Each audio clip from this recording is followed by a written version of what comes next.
Itoki Sakuraba is shown at the start of the anime staring out the window while preoccupied in class. He gets accused of sleeping by one of his classmates. In order to complete an arithmetic exercise, the teacher sends him to the board. But when he makes a mistake, everyone bursts out laughing. After class, the student who claimed that Itoki was dozing off extends an invitation to karaoke. He claims that although he would like to travel, his classes prevent him from doing so. Then, because he consistently attends classes, they accuse him of being a party pooper. Since he is the first to want to go out and have some fun, Itoki begs them to understand him. He reveals that he attends gymnastics lessons 3 times a week in addition to going to the gym 6 times a week. He also practices judo and swims once a week. Additionally, he claims to have persuaded his mother Yumika Sakuraba to withdraw him from dance and flower arranging classes. The pals make a joke about how this is normal for a clan's heir. That disputes that, saying he is simply the son of a store owner and is therefore not wealthy or anything. We can now observe that a girl is paying attention to what they are saying. The pals insist that it join them for karaoke later in the locker room, claiming that he is to create positive memories before high school ends. They are able to persuade him in the end, and it chooses to go with them. But when he learns that his bodyguard, Kasetsu, is observing everything he does, he has second thoughts. Following that, Itoki sees Kasetsu walking behind him as he makes his way home. He suggests that she walk with him out of frustration, but she responds that she doesn't see the need. Kuseta tells him to ignore her, adding that she is only making sure he doesn't miss any classes. He claims that she only does it because her mother asked her to, which irritates him. She responds that she wouldn't do it if they weren't buddies from childhood. Itoki later remembers his gym teacher, who exhorts him to continue training after he starts high school. He could compete at a higher level, according to the instructor, even with the rigorous training. Although he is aware that it is an impromptu decision and that Itoki must consult his family, he is confident that he will succeed. When we get back to the present, Itoki is running late for the gym. He chooses to cut a shortcut by leaping over residential barriers. An automobile suddenly speeds in his direction. He skillfully dodges it by performing a somersault. He then calls for an ambulance since he is concerned about the car's driver. We now know that the female who had been spying on him previously is still keeping an eye on him. After a scene change, we meet Yumika's store employee Takasada Kaga. A disgruntled client claims to have discovered an insect in her lettuce. Yumika goes on to say that Takasada is not suited to handle clients and informs the other staff members that some people are skilled at one thing and not at another. She instructs him to pick up Itoki after dismissing him. Itoki apologizes for being late as he gets inside the automobile in the following scene. Itoki claims he doesn't need a driver's license, but Takasada proposes he get one. Takasada responds that since his mother gets irritated when she has to pick him up, it was obviously her command. Takasada, who thinks it incredible that Itoki made it to the gym despite nearly getting into an accident with a rogue van, gets notified on the way home. When Yumika gets home later, Itoki offers to help make supper after noticing how exhausted she is. At this time, a photograph of his father in a picture frame informs us that he has passed away. Yumika remarks as he is chopping vegetables that a disgruntled customer has taken up a lot of his time. Yumika responds that he doesn't need to worry because he still has the money from his father's insurance, despite Itoki's statement that he will find employment when he starts high school to help pay his bills. She suggests that he should start savoring his youth if he wishes to quit school. However, she swiftly adds that he should keep going to all of his lessons because education lasts forever and youth ends. Itoki becomes irritated the following day when he finds Kuseta following him once more on his walk to school. She acts as though he is the center of the universe, which he finds annoying. Kasetsu responds that he annoys everyone else because he believes he is too important. Itoki discovers a love letter in his locker when he first gets to school. He is preoccupied with the person who obviously invited him out for the rest of the day. He meets the girl who wrote the letter after school. She identifies herself as Satomi Tabaki while blushing. She interrupts Itoki when he tries to tell her his name, claiming to already know who he is. Satomi admits that she always observes him. She begins praising him, stating that he is brilliant and well-liked in the class. Itoki, however, disputes this, claiming that nothing she said is accurate. She adds that yesterday, she witnessed Itoki evade the out-of-control van. After admitting that she found this to be incredible, Suddy abruptly asks him if he wants to go out with her on Sunday. At that moment, it howls in anxiety. Itoki alters the situation by pretending to Yumika, his mother, that he needs permission to skip gym class since he is attending a school seminar with a buddy on Sunday. But after realizing he's lying, Umika inquires as to if he has a girlfriend or whatever. Itoki is left utterly immobilized by shame as a result. Yumika probes Suddy extensively at dinner to make sure she's a suitable match for him. Itoki eventually admits that he feels as though his youth is about to begin, and that this is the first time he has ever gotten a relationship proposal. Umika, on the other hand, forbids him from going out since she feels that he cannot go out with someone he hardly knows. Itoki says, "I'm tired of all this," as he stands up from the table in frustration. Suddy texts him later in his room to express her excitement for their Sunday date. Itoki chooses to defy his mother and approach the girl, even without her consent. He asks her where she wants to go and what she wants to do, because he is really anxious. Surprisingly, though, Suddy proposes that they visit her home. Itoki is already in her room later, unsure of what is going on. He becomes much more agitated when Suddy enters with 2 glasses of iced tea. There is an awkward pause between the two of them as they sit on the bed. Abruptly, Suddy flings herself on top of him after removing her clothing. When she inquires as to whether he dislikes her, Itoki responds that he simply wants her to get dressed. As she gets ready to kiss him, Sadatomi declares her love for him. However, Itoki pushes her to the side of the bed and explains that they hardly know one another and that he is not yet ready for that. He starts to think that everything is a ruse and that someone might show up at any time to admit that he was duped. When he chooses to search beneath the bed, he is shocked to see a man in a ninja costume cutting his face. Then, pointing to a knife, Suddy commends Itoki for having a quick reflex. Itoki, who is still perplexed and believes that everything is a joke, is attacked by additional ninjas after he successfully avoids the stab. But Kasetsu shows there and saves him when Satomi orders him to get ready to die. He is told to jump out of the window by Kasetsu. Itoki has no choice but to comply and drops onto a unique camouflage tech fabric. He is then put in a car and driven off after turning invisible. Itoki is desperate and cries for his life since he doesn't comprehend what is going on. However, he relaxes as he opens his eyes and sees Raha. He also recognizes Mitsuzu, who is driving because they both work at his mother's shop. When Itoki inquires about Kasetsu's whereabouts, Mitsuzu responds that she is doing well. They must transport Itoki to a secure location because he is the target. Nevertheless, the automobile flips when the adversaries hurl spikes at it, damaging the tires. Rei requests that Itoki return to the city when he regains consciousness so they can confront the ninjas. After several hours of running, Itoki comes to a street that is empty. The city lights abruptly go off. When a policeman shows up and Toki tells him what occurred, the officer doesn't believe him and tells him to calm down. The policeman claims that the transformer installation is to blame for the power outage. Finding someone who can assist him makes him sigh with relief. But then an adversary shows up and strikes him, sending him crashing against a wall. To stop him from yelling for assistance, the assailants bind him and cover his mouth. On the earth, thinking that this is the end of her life, tears well up in her eyes. However, Takasada shows up smoking a cigarette at that very moment. Asking how the date went is Takasada's initial action. In addition, he wants to know if he was able to kiss her. Takasada discovers that the policeman is actually an associate of the ninjas and is feigning death.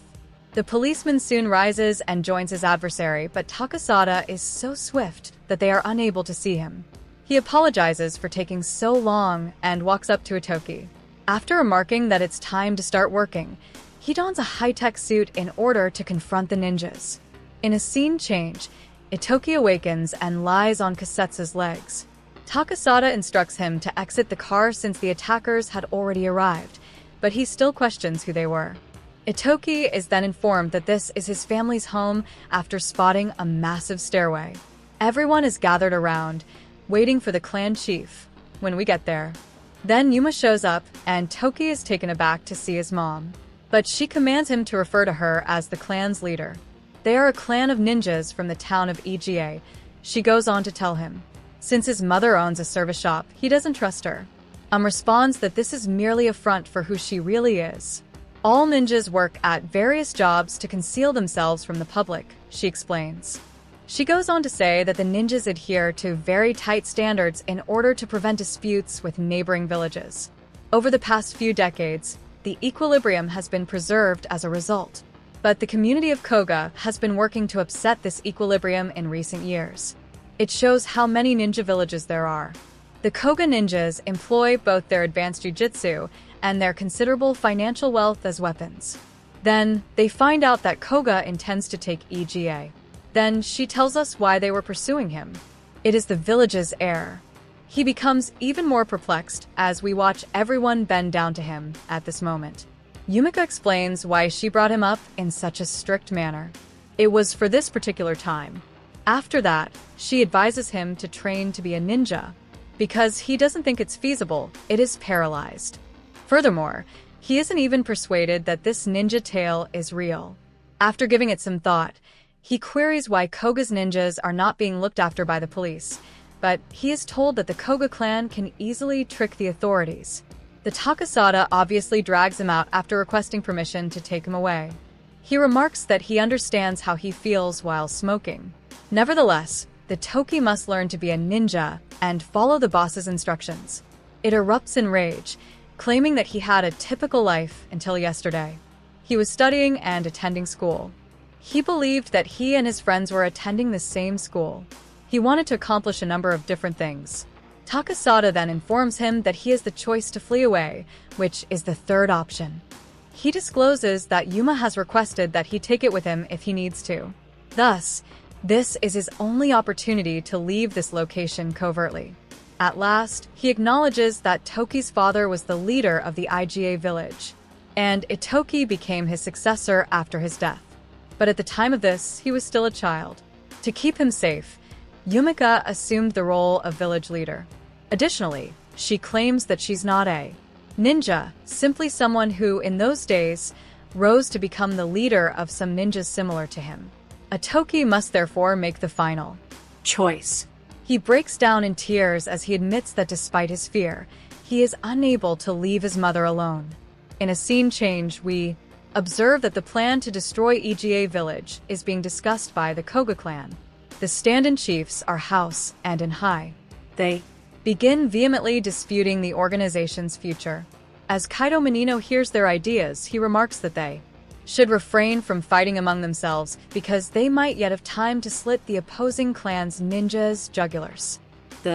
When Itoki awakens the following morning, Ria tells him that breakfast will be ready shortly. They state that they will eventually provide him an explanation of a future plan. Roa then informs him that his school is unsafe and that they must move him to another one. She then plays a video for him, showing that going is the best course of action. The only ninja school in Japan.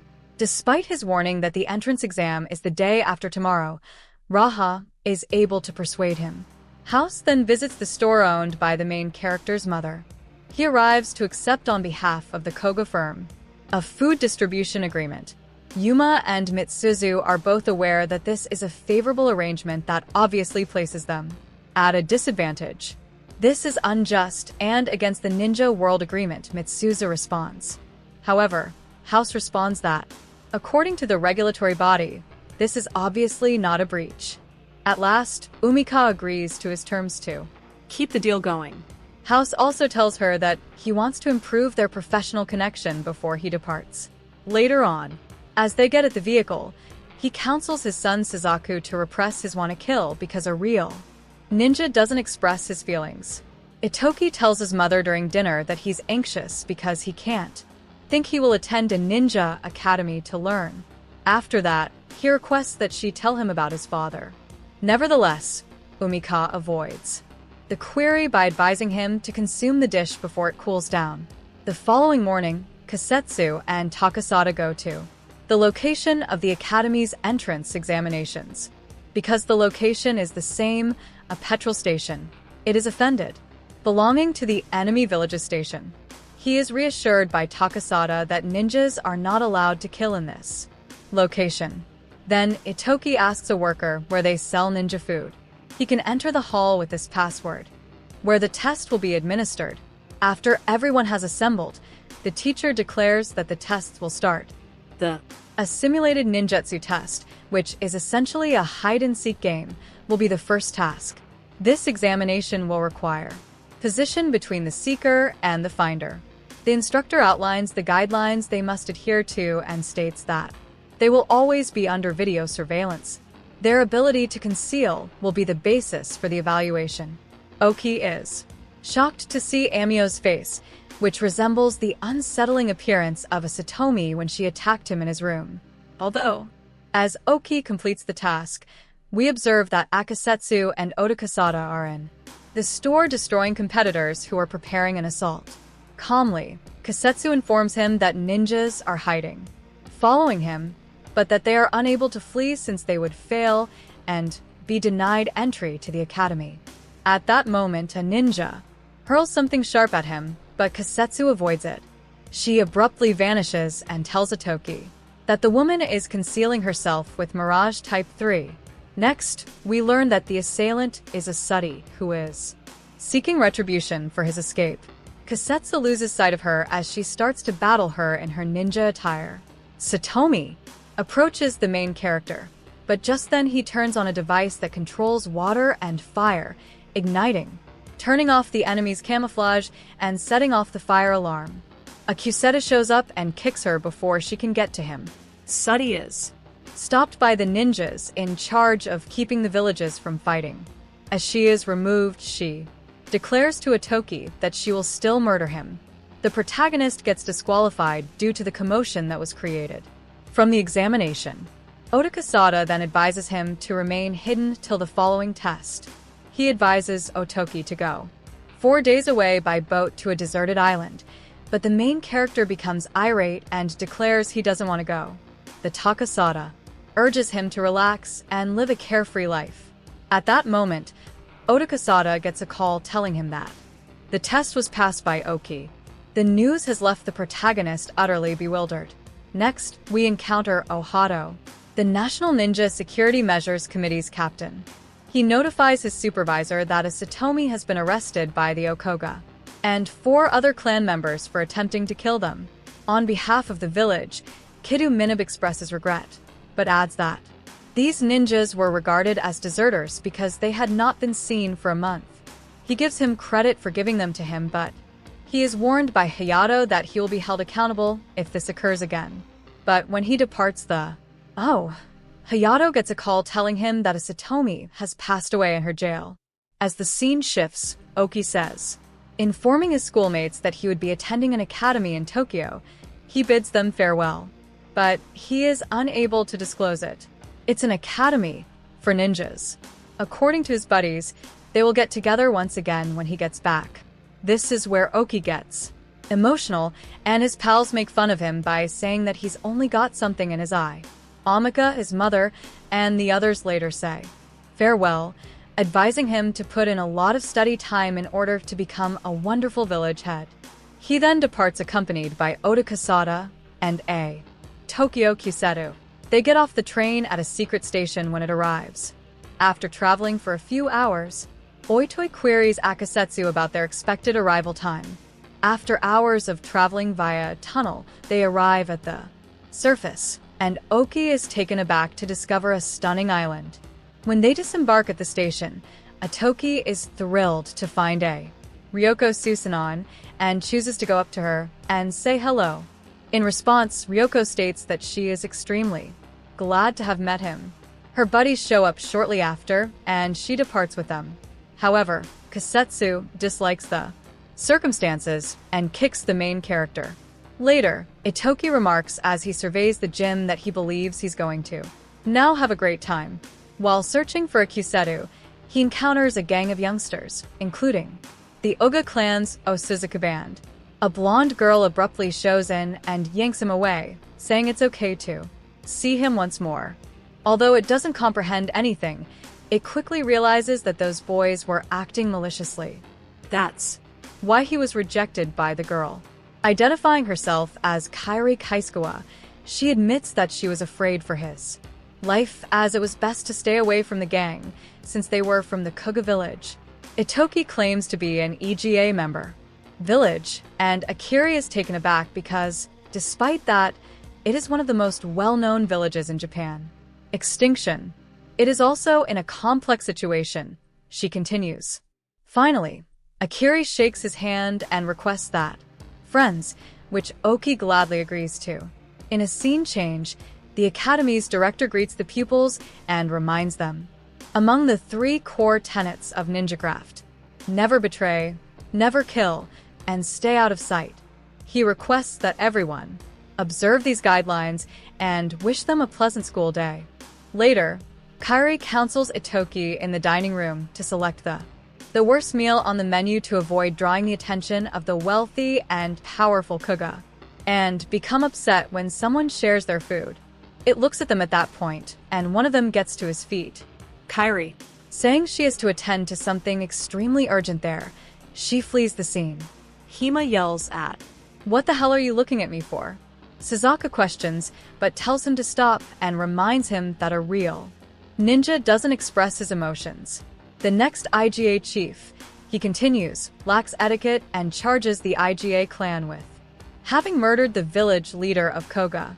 He claims that since no one could match Kishin Maru, he was the greatest ninja in history to him in ninjutsu. Additionally, he states that he was a model gentleman who wished to improve relations with the other villages. Then, Suzaka becomes enraged and declares that he was a decent man who shouldn't have died and that he should be punished for this crime. Pledges to hold the Gape accountable. Itoki is thrilled to see the dormitory structure in the following scene and remarks that it's more attractive than his own home. But Kairi clarifies that this is the dormitory for the Kuga family, so, at this point we observe how the EAE dormitory appears to be an ancient, deserted location. There, it is declared that the mansion appears to be haunted. According to Kairi, the girls reside on the 3rd floor, while the boys occupy the 2nd story. She then retires to her vacant room to recover. The fact that Kasetsu comes without knocking is unexpected. She merely wishes to caution that they are being falsely accused by the Koga. However, Itoki thought about it because if it's real, it's probably someone he knows. Kishin Maru was killed. All of the pupils are assembled for their first exam the next morning. The instructor provides them with the general core must be worn with ninja attire. Everyone is able to utilize it there, with the exception of Toki since he was not trained in ninja techniques and did not attend a ninja school. Toki struggles, but eventually put on a suit. Reaching the top of the castle, where the headmaster is munching on cupcakes, is the test's objective. That they successfully finish the test. Although each pupil is required to bring one, the instructor cautions that because he is indolent, the headmaster might wind up devouring them all if they arrive late. Thus, the contest starts, and the pupils sprint with full speed. However, Itoki's garment prevents him from moving at all. The Kuga remark made by the prospective head of, since the EGA is worthless and incapable of donning a ninja costume, it will be simple to get rid of him and act as though it was an accident. Suzaku, however, commands them to refrain from any actions that can implicate them, particularly around the principal of the school. In order to facilitate Hitoki's mobility, Ryoko later assists him with a suit. While doing so, he receives. The female is touching him in multiple areas, which makes him anxious. Then, with this apparatus, he feels as though he's floating and learns that he may throw himself from great heights and nothing will happen. He is informed by Ryoko that this power originates from the ninja core and the outfit. The tool and energy source is the core. But if the core fractures, he must take cautious not to harm the ninja costume because it becomes weaker with time. Itoki expresses gratitude to her for educating him so much. Ryoko says that because she is from the Shigatsu village, which has been in charge of producing the cores and suits for many generations. She continues by saying that she went up to him after noticing that he had no knowledge of the topic. When she finishes, it stops her and asks her to elaborate on the costume. Her assignment. Ryoko then expresses regret for squandering her time. Additionally, we see Suzaku and Kasetsu in a scene change, vying to be the first to reach the castle. She is thrown beneath the wall by Suzaku's kick. Next, the director praises him for being the first person there. Then, Suzaku makes fun of Kasetsu by questioning if she believes she can keep her safe. Cherished boss by engaging in such combat. Suzaku speeds after Toki and Ryoko as they race for the castle. And Kasetsu shows up and strikes Suzaku as he leaps to attack. The two then keep sprinting as though. Ryo is impressed when Kasetsu uses all of the suit's strength, yet nothing happened to in the test. The Koga attacked Kairi to steal her cupcake, but the Toki later discovers her. Initially, she considers lied to him before admitting that the bandits were responsible. However, in addition to taking her prize, they also violated the center of her outfit. Itoki considers telling the teacher about it, but Kairi responds that there's no use in doing so because according to the principal, nothing occurred unless they were obviously found.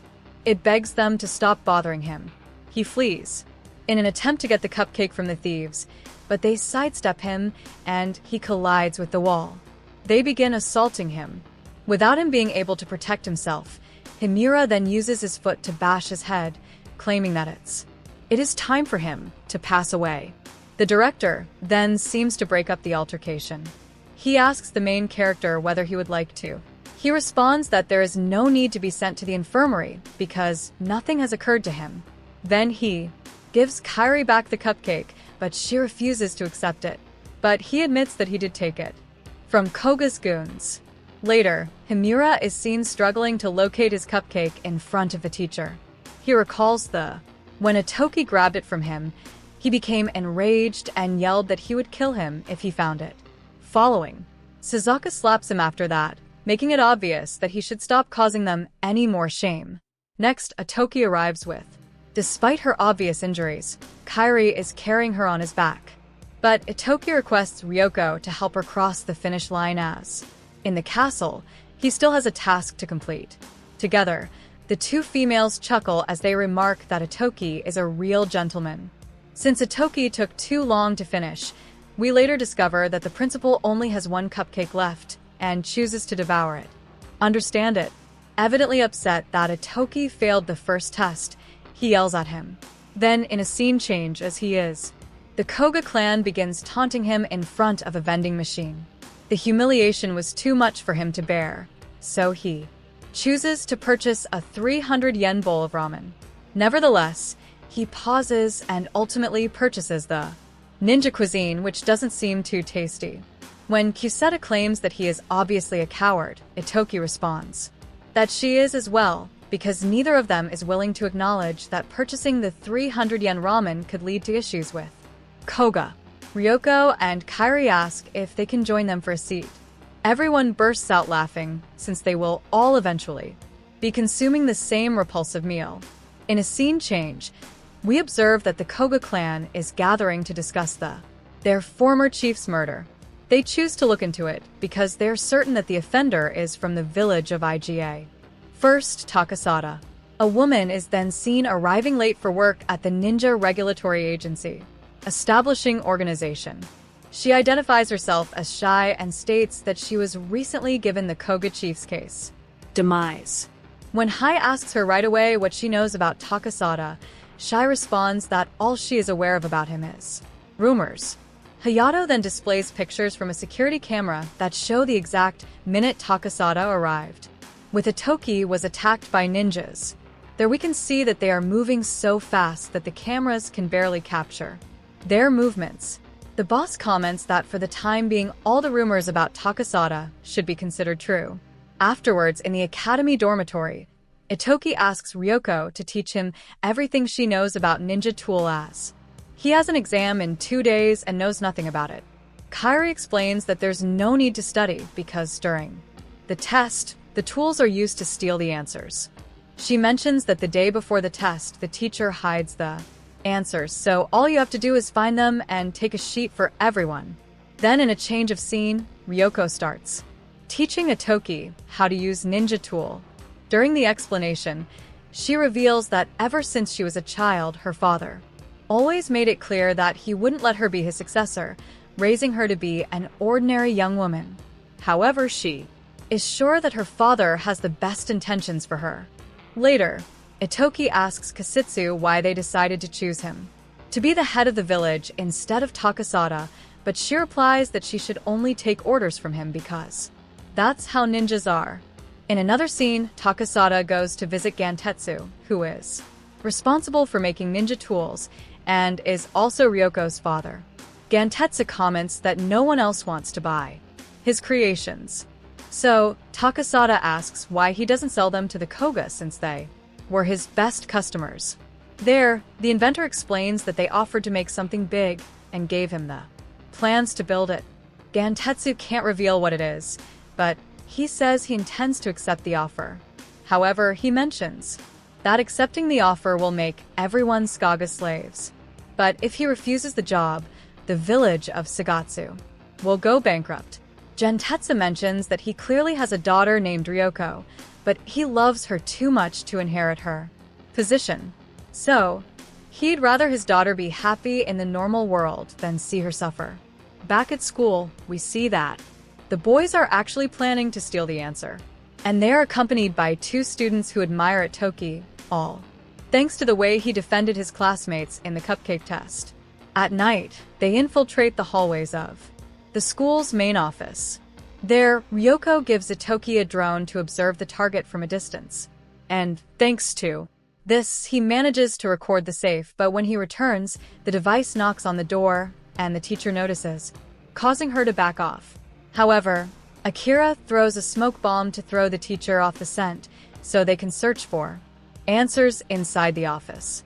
On the other side of the screen, Takasada is about to infiltrate the Kugak. He also uses a drone to cover the security camera while running at full speed.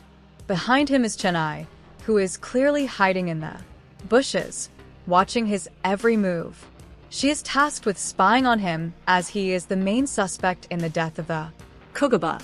And upon seeing what he's doing, she begins to think that Takasada is crazy, as it is very dangerous to infiltrate this facility.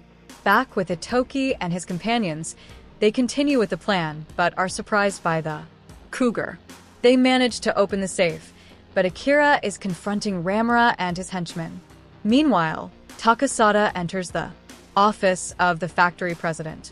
He tries to find the plans for something, but only finds money. There he realizes that Chunnet is following him and sets a trap for her, causing the guards to discover her. The next day, Chennai apologizes to her boss, saying that she messed up and lost Takasada, which is why she was unable to get any information. He tells her that she can continue with the mission, but asks her not to talk about it again. He then asks her what she thought of the Cougar factory, to which she replies that it seemed too guarded to be a regular cupcake factory. He wants to know if there is any indication of what is being manufactured there, but she doesn't seem to be sure. Thanks for watching to this point. For part 2, don't forget to subscribe so you won't miss out.